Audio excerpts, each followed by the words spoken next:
English రాదు, రేపు జాబ్లోకి వెళ్తే మా పరిస్థితి ఏంటి, మా పొజిషన్ ఏంటి అని అనుకుంటారు. కానీ గుర్తుపెట్టుకోండి, ఒక పాయింట్ చెప్తున్నాను. ఇంగ్లీష్ అనేది స్టార్టింగ్లో ఎవరికి రాదండి. ఎందుకంటే మనము ఎంత ఇంగ్లీష్ మీడియం చదివినా సరే మనం కంప్లీట్గా వర్క్ చేసేదంతా కూడా ఇప్పుడు మాట్లాడినా ఏదైనా అంతా తెలుగులోనే ఉంటుంది. కానీ ఒక్కసారి మీరు కంపెనీలోకి ఎంటర్ అయ్యారనుకోండి, ఆ సినారియోకి, ఆ వాతావరణానికి మీరు అలవాటు పడిపోతారు స్లోగా. ఇంగ్లీష్ రాదు అని మీరు అనుకున్నారు అనుకోండి, అంతే, మీరు లైఫ్లో సక్సెస్ అవ్వలేరు అని గుర్తుపెట్టుకోండి. ఇంగ్లీష్ రాదు అనే వర్డ్ మీ నోట్లోంచి వచ్చిందంటే కనుక మీరు లైఫ్లో సక్సెస్ అనేది సాధించలేరు, మీరు ఓడిపోతారని అర్థం అండి. ఇంగ్లీష్ అనేది అదేమి పెద్ద రాకెట్ సైన్స్ కాదు, ఇట్స్ ఎ జస్ట్ లాంగ్వేజ్. అర్థమైనా? ఇట్స్ ఎ జస్ట్ లాంగ్వేజ్ అనమాట. స్వామి వివేకానంద ఒక మాట చెప్తారండి, మీరు కొంతమంది తెలిసే ఉంటుంది. మామూలుగా ఏదైనా దేశం మీద అటాక్ చేసి ఆ కంట్రీని ఆక్యుపై చేయాలంటే మామూలుగా ఏం కావాలి? వెపన్స్, ఇవన్నీ కావాలి. కానీ ఒక ఇంగ్లీష్ అనేది వచ్చిందనుకోండి, ప్రపంచం మొత్తం ఆక్యుపై చేయొచ్చు అంట. అంటే ఏంటి? ప్రపంచాన్ని మొత్తం జయించవచ్చు. అమెరికాలో చెప్తాడు, అమెరికాలో ఒక ప్రసంగం చెప్తూ ఆయన చెప్పాడనమాట, అమెరికాని జయించాలంటే కత్తులు, కటార్లు ఇవన్నీ అవసరం లేదు, ఇంగ్లీష్ వస్తే చాలని చెప్పాడు ఆయన. ఒక్క ఇంగ్లీష్ అనమాట. ఇంగ్లీష్ వచ్చిందంటే అమెరికా మొత్తం వెళ్ళొచ్చు అనమాట. ఈరోజు మనం అమెరికాలో ఆ కమలా హ్యారిస్ గారు ఉన్నారు, మన ఇండియన్ ఆమె, ప్రెసిడెంట్తో ఈక్వల్ పొజిషన్ ఆమె కూడా, అంటే వైస్ ప్రెసిడెంట్ ఏదో క్యాడర్ ఆవిడది. బ్రిటన్లో చాలా మంది ఎంపీలు ఉన్నారు, మన వాళ్ళు పార్లమెంట్లో పనిచేసే ఎంపీస్ ఉన్నారు. ఇంకోటి, ప్రపంచంలో చాలా కంపెనీలకి మన వాళ్ళు సిఇఓస్గా పనిచేస్తున్నారు. పిచ్చాయ్ గారు, తర్వాత ఆయన మా సత్యం నాదెండ్ల గారు, ఇంకా ఒక ఆయన అగర్వాల్ ఎవరు ఉన్నారు, ఆయన పేరు, వీళ్ళందరూ కూడా పనిచేస్తున్నారు. ఎందుకు వీళ్ళందరూ చేయగలుగుతున్నారంటే ఆ కాన్ఫిడెన్స్, ఆ పట్టుదల. మన వాళ్ళకి తెలివితేటలు చాలా ఎక్కువగా ఉంటాయి కంపేర్ దాన్ అదర్ కంట్రీస్ వాళ్ళతో పోల్చుకుంటే. చాలా నాలెడ్జ్ ఉంటుంది, చాలా లాజికల్గా థింక్ చేస్తారు. అమెరికాలో ఎంబీఏ చదివినవాడు మామూలుగా ఒక 10 లక్షలు పెట్టి బిజినెస్ స్టార్ట్ చేశాడు అనుకోండి, మన ఇండియాలో చదివిన వాడు ₹1,00,000కి ఆ టైప్ బిజినెస్ స్టార్ట్ చేయగలడు. అంత క్యాపబిలిటీ ఉంటుంది మన వాళ్ళకి. అంటే తక్కువ ఖర్చులోనే మంచి అవుట్పుట్ ఇచ్చే క్యాపబిలిటీ ఉంటుంది మన ఇండియన్స్కి అనమాట. మన వాళ్ళు అంత నాలెడ్జ్, ప్రపంచం ఐటీ అంతా కూడా మన వాళ్ళు ఎక్కువ ఉన్నారండి ప్రపంచం మొత్తం మీద ఐటీలో. యుఎస్, యూకే, కెనడా, ఆస్ట్రేలియా లాంటి కంట్రీస్ లో కూడా మన వాళ్ళు చాలా మంది అక్కడ వర్క్ చేస్తున్నారు. చాలా కంపెనీస్ మన మీద డిపెండ్ అయి ఉన్నాయి. ఒకప్పుడు ఈ అమెరికన్ కంట్రీస్ అవ్వచ్చు, లేకపోతే బ్రిటన్ వాళ్ళు, వీళ్ళందరూ కూడా మనల్ని పెద్దగా లెక్క చేసేవాళ్ళు కాదు. కానీ ఇప్పుడు మనకి చాలా వాల్యూ ఇస్తారు. ఎందుకంటే మన వాళ్ళు చేసేటటువంటి సర్వీస్ అవ్వచ్చు, అవన్నీ కూడా అంత పవర్ఫుల్ అనమాట మన ఇండియన్స్ చేసేది. చాలా ఐటీ కంపెనీస్ ఎస్పెషల్లీ మన ఇండియా మీద డిపెండ్ అయి ఉన్నాయి, చాలా కంపెనీస్. కాబట్టి గుర్తుపెట్టుకోండి, ఏది కష్టం కాదు, ప్రతిదీ చేయగలను అనుకోండి. ఓవర్ కాన్ఫిడెంట్ అనుకోవద్దు. చేయగలను, ఏదైనా సరే మీరు పాజిటివ్గానే ఆలోచించండి, నెగిటివ్గా ఆలోచించొద్దు. ఎస్ఏపీ కష్టమే కాదని చెప్పట్లా, రియల్ టైంలోకి వెళ్ళిన తర్వాత మీకు కష్టంగా అనిపిస్తుంది. స్టార్టింగ్లో అంత కష్టం, నేర్చుకునేటప్పుడు పెద్ద కష్టం కాదు. ఎందుకంటే నేను చెప్తున్నాను, మీకు ఒక గైడ్ ఉన్నారనమాట. అక్కడ రియల్ టైంలోకి వెళ్ళిన తర్వాత ఉండొచ్చు, ఉండకపోవచ్చు, చెప్పలేము. బట్ కానీ రీసెర్చ్ చేసే క్యాపబిలిటీ నేర్చుకోండి మీరు. ఓకేనా? అలాగే ఇంగ్లీష్ గురించి కూడా నేను మీకు స్పెషల్గా చెప్పేది ఏంటంటే, ఇంగ్లీష్ అనేది ఒక జస్ట్ లాంగ్వేజ్ లాంటిది. మనకి ఇంగ్లీష్ ఎందుకు రాదు తొందరగా? మనకు ఓన్లీ తెలుగులో మాట్లాడతాం మనం. దీనికి అలవాటు పడిపోయి ఉంటుంది మైండ్ సెట్ చాలా వరకు. కానీ మీరు పని చేయాలి. ఎగ్జాంపుల్, నార్త్ వైపు వెళ్ళారు కొన్ని, ముంబై కానీ ఢిల్లీ కానీ వెళ్ళిపోయారు, హిందీ మాట్లాడకుండా ఓన్లీ ఇంగ్లీషే మాట్లాడండి, ఆటోమేటిక్గా వచ్చేస్తుంది.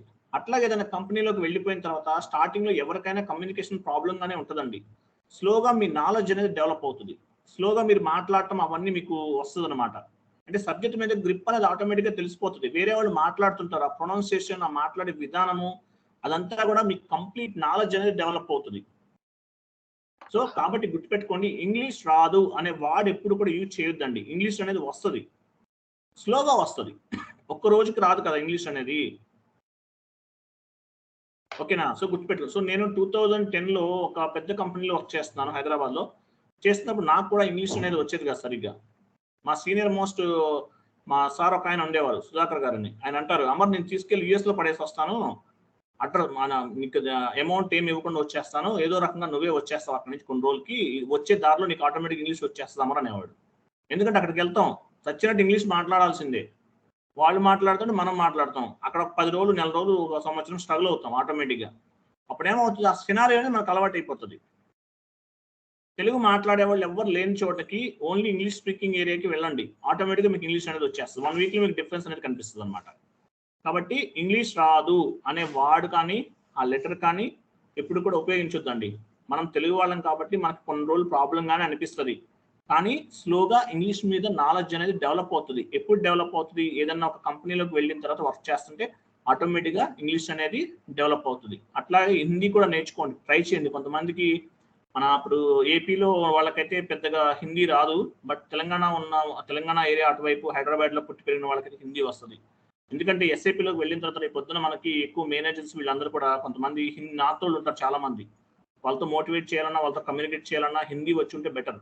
కాబట్టి హిందీ కూడా ప్రాక్టీస్ చేయండి. రైట్ నౌ అయితే ఎస్ఏపీ నేర్చుకోండి. యాజ్ వెల్ యాజ్ ఇంగ్లీష్ కూడా నేర్చుకోండి. తర్వాత హిందీ కూడా నేర్చుకోండి. నేర్చుకుంటే బెటర్ అనమాట మనకి. ముంబై, ఢిల్లీ వైపు వెళ్ళామనుకోండి ఇంగ్లీష్‌తో మేనేజ్ చేయొచ్చు. కానీ హిందీ వచ్చి ఉంటే ఇంకా కొంచెం బెనిఫిట్ అనమాట మనకి. అర్థమైందా? కాబట్టి హిందీ కూడా ప్రాక్టీస్ చేయండి. Don't worry. ఫస్ట్ మాత్రం ఎస్ఏపీ నేర్చుకోండి. అలాగే ఇంగ్లీష్ నేర్చుకోండి. ఇంగ్లీష్‌కి సంబంధించినటువంటి నవల్స్, బుక్స్ అవన్నీ ఉంటే చదవండి. న్యూస్ పేపర్ తెప్పించుకోండి. డైలీ ఒక అట్లీస్ట్ 1 అవర్ చదవండి. చదవటం అలవాటైపోద్ది ఆటోమేటిక్‌గా. ఓకేనా? అట్లా స్లోగా డెవలప్ చేసుకోండి. ఇంగ్లీష్ కూడా డైలీ ఒక సెంటెన్స్ ఫార్మేషన్ ఎలా చేయాలి? ఒక 3 సెంటెన్సెస్, 5 సెంటెన్సెస్, 10 సెంటెన్సెస్ అవన్నీ కూడా ప్రాక్టీస్ చేయండి. స్లోగా గ్రో అవుతుందన్నమాట ఇంగ్లీష్ అనేది. ఎంఎన్సీలోకి వెళ్ళిపోయిన వెంటనే ఆటోమేటిక్‌గా ఇంగ్లీష్ నాలెడ్జ్ అనేది వస్తది. రాకుండా అయితే ఉండదండి. స్టార్టింగ్‌లో ఎవరికైనా స్ట్రగుల్. నేను కూడా స్ట్రగుల్ ఫేస్ చేశాను. ఎవరైనా చేస్తారు. ఎందుకంటే మనం తెలుగు వాళ్ళం కాబట్టి. తెలుగు ఎక్కువ మాట్లాడతాం కాబట్టి. ఓకేనా? Don't worry. రాదు తెలుగు అని చెప్పేసి అనుకోవద్దండి. ఇంకోటి కష్టం అనేది అనుకోవద్దు. మీకు మంచి సాలరీ కావాలన్నా, మంచి లైఫ్ కావాలన్నా, మంచి ఇన్‌కమ్ కావాలంటే ఎస్ఏపీ వైపుకి రండి. దీన్ని వదిలిపెట్టొద్దు. కొంతమంది ఏం చేస్తారంటే 2, 3 నెలలు, 4 నెలలు ట్రై చేసి మనకి ఇది వర్కౌట్ కాదులని వదిలేస్తారు. వాళ్ళు ఇంకెప్పటికీ సక్సెస్ అవ్వలేరు. నాకు ఎస్ఏపీ తప్ప ఏది వద్దు. నాది ఇదే లైఫ్ అనుకోండి. గ్యారంటీగా సక్సెస్ అవుతారు. ఓకేనా? ఇదనమాట. కాబట్టి మీరెవరు కూడా ఎస్ఏపీని వదలాలనుకోవద్దు.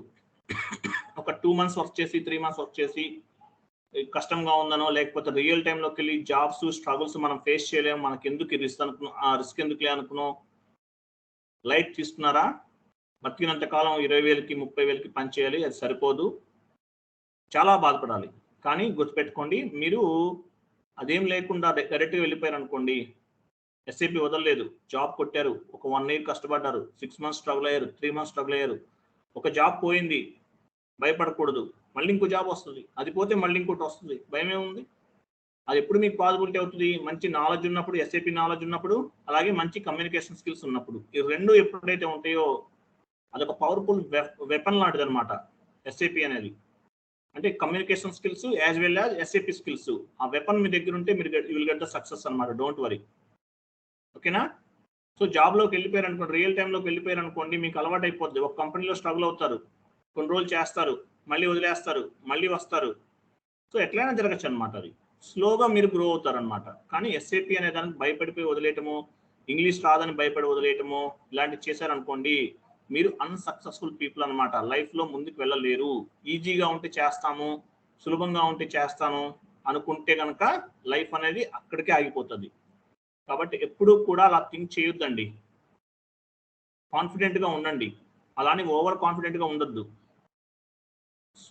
డెసిషన్ తీసుకునేటప్పుడు 1, 4 సార్లు ఆలోచించి డెసిషన్ తీసుకోండి. భయపడొద్దు. నేను సక్సెస్ అవ్వగలను అనుకోండి. మనకి 2 మంత్స్ కోర్స్ నేర్చుకుంటాము. ఒక 2 మంత్స్ ప్రాక్టీస్ చేయండి. నేను మీకేమైతే ఇచ్చానో interview based questions and answers అవన్నీ కూడా ప్రాపర్‌గా చదవండి. మైండ్‌లో పెట్టుకోండి. You will get the success. ఓకేనా? సో ఇదనమాట. సో కాబట్టి ఇంగ్లీష్ రాదనుకోవద్దు. అలాగే హార్డ్ ఉన్న సబ్జెక్ట్ చెయ్యను, నేను మాట్లాడను అని ఎప్పుడు కూడా అనుకోవద్దండి. అటువంటి వాటి గురించి వెళ్ళను, నాకెందుకు రిస్క్ అనుకోవద్దు. ఏది ఈజీగా ఉంటే అది చేస్తాను అనుకోవద్దు. కష్టం ఉన్నా సరే, రిస్క్ ఉన్నా సరే మంచి మంచి జాబ్ తీసుకోండి. మంచి వర్క్, మంచి ఛాలెంజింగ్ జాబ్ చేయండి. మంచి ఇన్‌కమ్ ఉంటది. మంచి వాల్యూ ఉంటది మనకు కూడా. ఓకేనా? సో ఇదనమాట ఈరోజు session. Okay. Thank you guys. Thank you sir. Thank you ఏమైనా సార్. డౌట్స్ ఉన్నాయా ఎవరికైనా? No. Okay. Okay. Okay. Right. Good night. రేపు మళ్ళీ మనం నెక్స్ట్ గ్లోబల్ సెట్టింగ్స్ స్టార్ట్ చేద్దామండి. గ్లోబల్ సెట్టింగ్స్ సో స్లోగా 1 by 1 చెప్పుకుంటూ వెళ్దామండి. గ్లోబల్ సెట్టింగ్స్ రేపు స్టార్ట్ చేద్దాం. ఓకేనా? థ్యాంక్ యూ అండి. Thank you so much. Good night all. Bye. Thank you sir.